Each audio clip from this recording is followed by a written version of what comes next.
Bueno, ahora voy a hablar sobre la teoría y participación. Primero, hay que preguntarnos, ¿qué es la autoría? En el derecho penal, la autoría se refiere a la persona que comete un delito, ya sea total o parcial. Es quien tiene el control de lo que pasa durante el hecho delictivo. No se trata solo de hacer algo con sus propias manos, sino también de tener el poder para comenzar el acto criminal. Es decir, es quien realmente tiene el control de lo que ocurre en el delito. Ahora, luego de hablar del concepto de autoría, vamos a hablar sobre el criterio objetivo. El criterio objetivo distingue a las personas que intervienen y determinan si es que sus conductas caen o no dentro del tipo.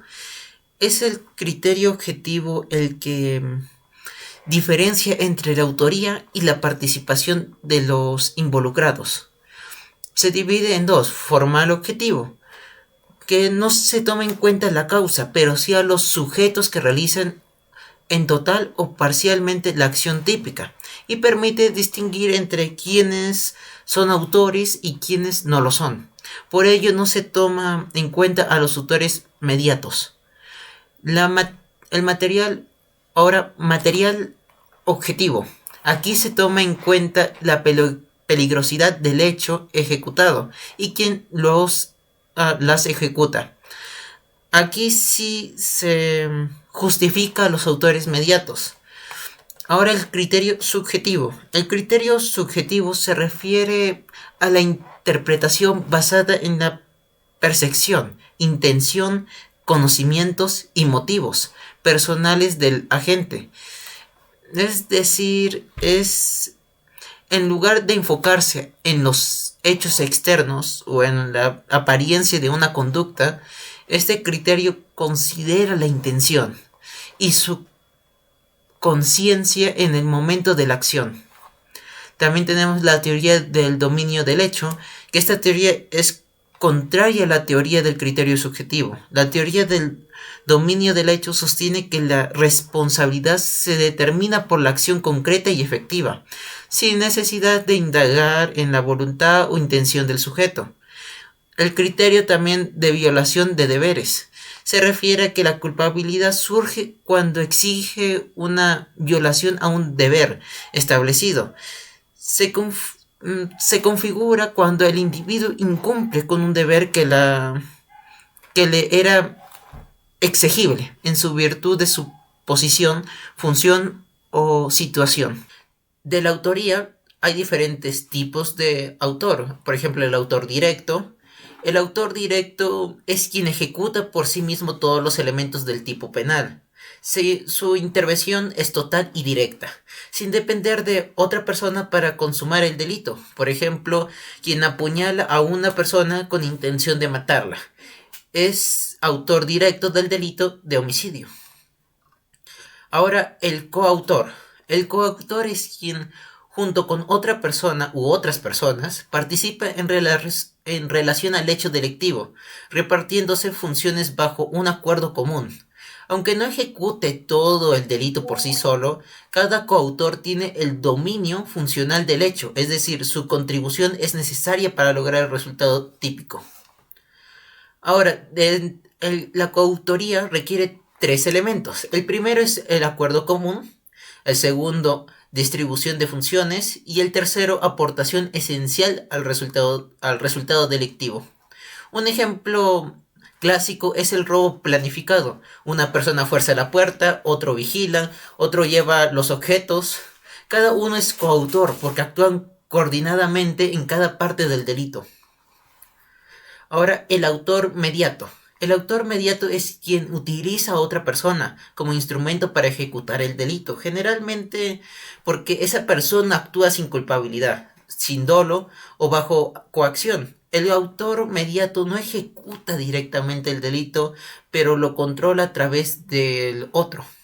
Un ejemplo sería un menor de edad transporta drogas sabiendo que el menor no tiene conciencia plena del delito. El coautor mediato usa a otro como instrumento humano. Ahora vamos a hablar sobre la participación.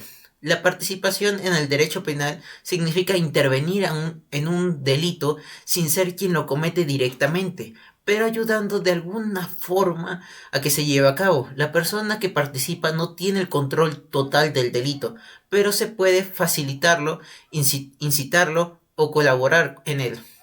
Su responsabilidad es secundaria, ya que depende de que un delito principal que haya, depende de que haya un delito principal que haya sido cometido.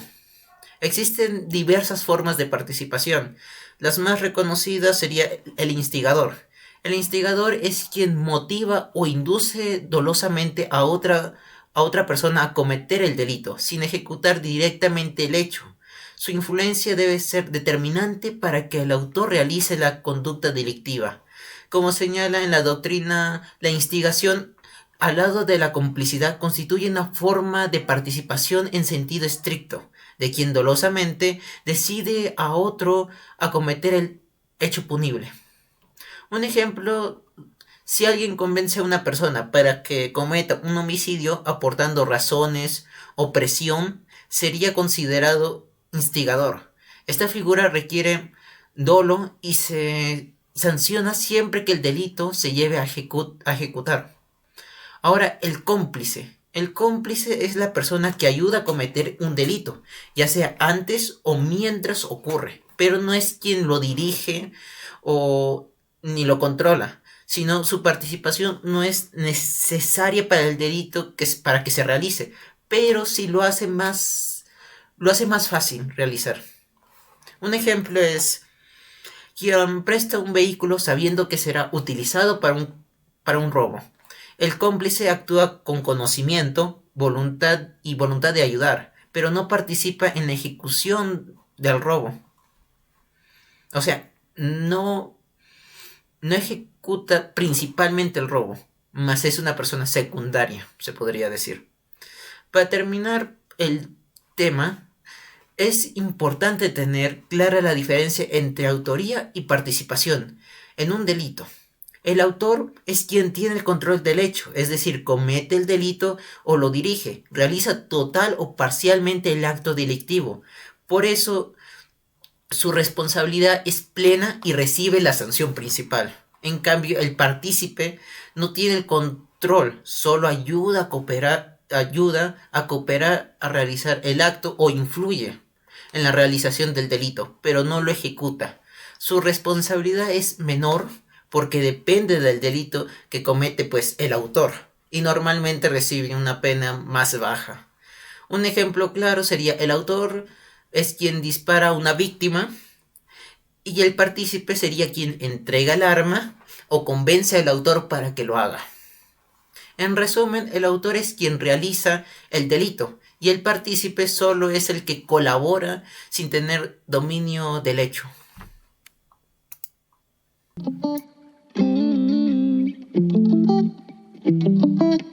Continuando con el tema, hoy vamos a hablar de una teoría fundamental del derecho penal, la cual es la teoría de la ruptura del título de imputación. Este enfoque nos permite entender cómo es que se distribuye la responsabilidad penal entre distintas personas que participan de un mismo hecho delictivo, especialmente en los llamados delitos especiales. Primero es importante tener en claro algunos conceptos. Primero sería el autor, quien es quien tiene el dominio del hecho, es decir, quien controla y ejecuta directamente el acto delictivo. En cambio, el partícipe es simplemente alguien que colabora o ayuda en la comisión del delito, pero no tiene este control o voluntad inicial para cometer un delito. Luego hablaremos, por ejemplo, del dominio de hecho, que puede presentarse de varias formas. Dominio propio, que es cuando la persona actúa directamente. Dominio mediato, que es cuando alguien utiliza a otra persona como instrumento. Dominio funcional, que es cuando la acción se realiza en un grupo y existe una división de roles. Aquí es donde entra en juego una diferencia crucial, que es la que existe en intranei y extranei. Un intraneus o intranei es una persona que tiene una cualidad específica exigida por la ley penal, o sea, debe estar tipificada. para cometer un delito determinado también. Por ejemplo, puede ser la calidad especial de funcionario público. El extraneus o extranei, en cambio, es una persona común que no tiene esta cualidad especial. Es decir, es un particular y es un autor que no puede ser autor de delito especial, sino se lo puede imputar solamente por un delito común. Aquí entra la teoría de la ruptura del título de imputación. En esta teoría se establece que cuando un delito solo puede ser cometido por un intraneus, el extraneus no puede ser considerado autor, aunque haya colaborado activamente en el hecho, al menos no de este delito como tal. Puede ser, sí, imputado por un delito similar, eso sí. Veamos, por ejemplo, el caso del peculado. El peculado que está en el artículo 389 del Código Penal.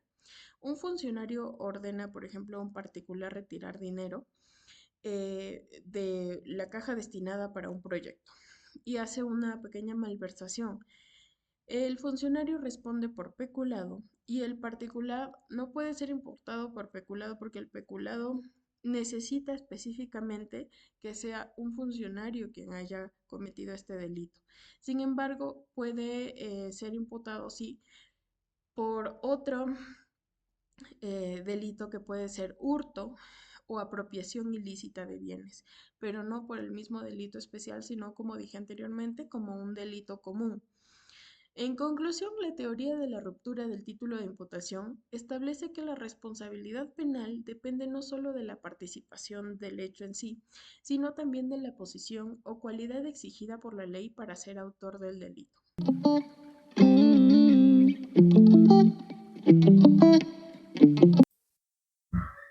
Hola, en esta parte voy a hablar sobre la teoría de la unidad del título de imputación. Esta teoría es una propuesta muy importante en el derecho penal moderno. Esta teoría busca superar la antigua división entre los delitos dolosos y los delitos culposos. En lugar de analizarlos por separado, esta teoría propone que ambos se examinen dentro de un mismo esquema jurídico. Lo fundamental es determinar si la conducta del autor generó un riesgo no permitido que terminó causando un daño. El punto central no es si el autor tuvo intención o no, sino si violó un deber de cuidado o una norma de protección. Así, la responsabilidad penal se analiza desde un punto de vista normativo y no psicológico. Entre sus principales características se encuentra la coherencia normativa, es decir, se unifica el análisis jurídico del dolo y la culpa, así evitando contradicciones. También respeta los principios constitucionales como son el de la legalidad y da mayor seguridad jurídica. Un ejemplo práctico es lo que un médico actúa con negligencia durante una operación. Con esta teoría se evalúa si infringió su deber profesional y generó un riesgo no permitido que causó el daño. Lo importante es la relación jurídica entre la conducta y el resultado, no solo lo que pensaba el médico.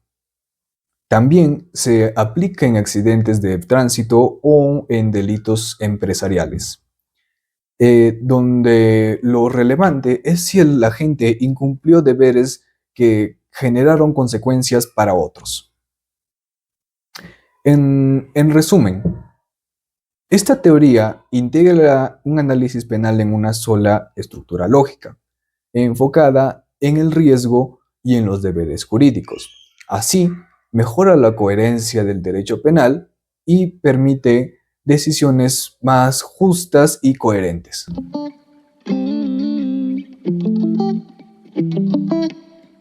Soy Dayanara Moreira y hoy voy a presentarles un tema que, aunque suene técnico, es fundamental para comprender cómo se aplica la justicia penal en ciertos casos. Me refiero a la teoría de la infracción del deber. Esta teoría fue desarrollada en 1963 por el jurista alemán Klaus Rossi. Ya ha sido complementada posteriormente por Jacobs. Ambos proponen una manera distinta de entender quién es realmente responsable cuando se comete un delito, especialmente en aquellos casos donde hay personas con deberes especiales, como padres, médicos o funcionarios públicos. Nos preguntamos, ¿qué es la teoría de la infracción del deber? Rosin planteó que no siempre es necesario tener control físico o directo del delito para ser considerado autor. En ciertos delitos basta con haber incumplido un deber especial. Por ejemplo, un funcionario público tiene el deber de cuidar los bienes del Estado. Si los usa indebidamente, aunque no haya cometido el delito con sus propias manos, sigue siendo autor porque rompió ese deber institucional. A esto se suma lo que plantea Jacobs, que todos vivimos en una sociedad donde cada uno tiene deberes según su rol.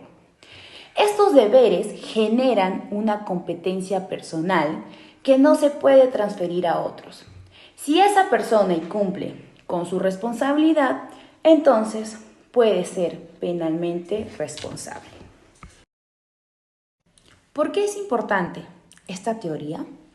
Esta teoría es valiosa porque permite solucionar casos donde el autor no es quien realizó la acción, sino quien tenía la obligación de evitarla.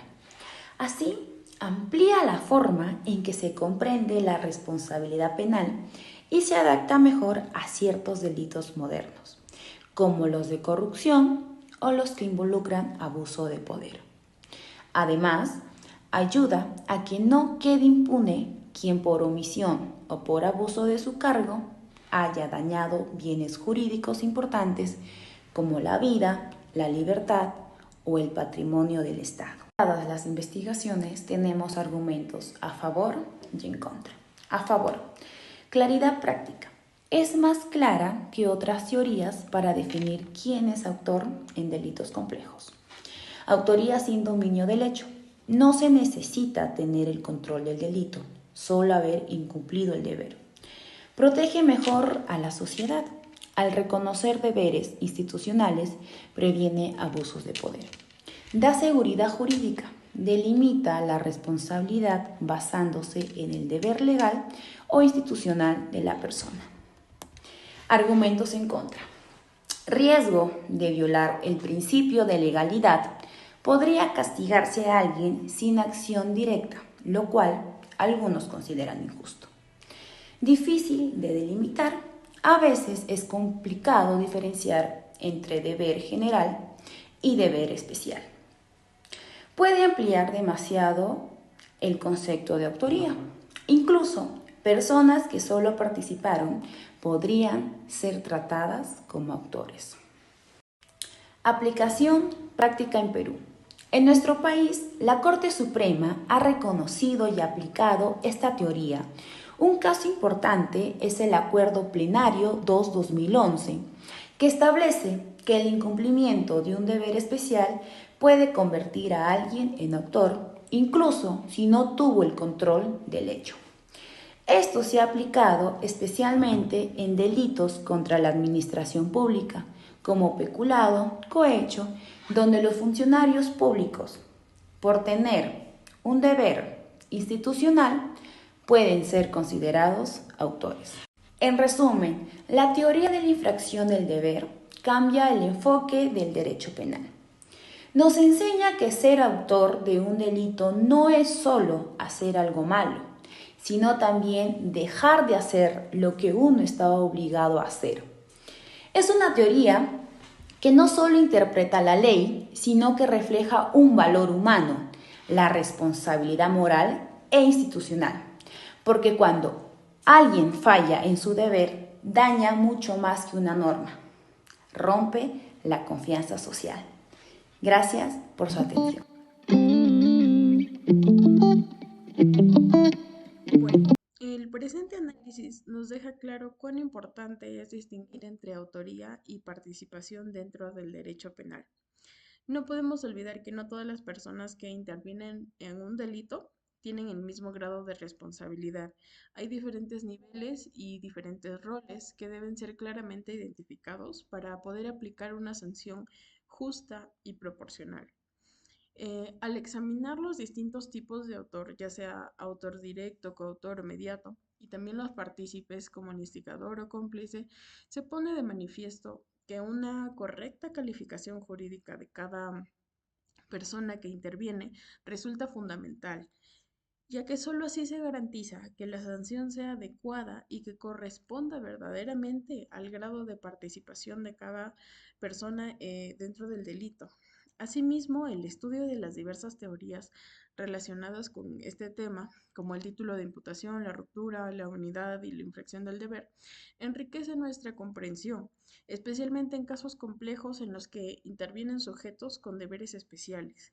Em, Pensamos, por ejemplo, en funcionarios públicos, en padres de familia, quienes por sus responsabilidades específicas pueden tener un rol distinto y por lo tanto una responsabilidad distinta y mayor en la comisión de un delito. Estas teorías nos ayudan también a determinar con mayor precisión quién debe ser considerado autor y quién solo partícipe, incluso en situaciones donde no existe un control directo del hecho. En definitiva, la correcta aplicación de estas teorías no solo enriquece la justicia penal, sino que también fortalece su finalidad. La asignación adecuada de responsabilidades permite entender que cada persona, según su rol, deber y de manera en la que interviene en un delito, debe ser sancionada en función a ello.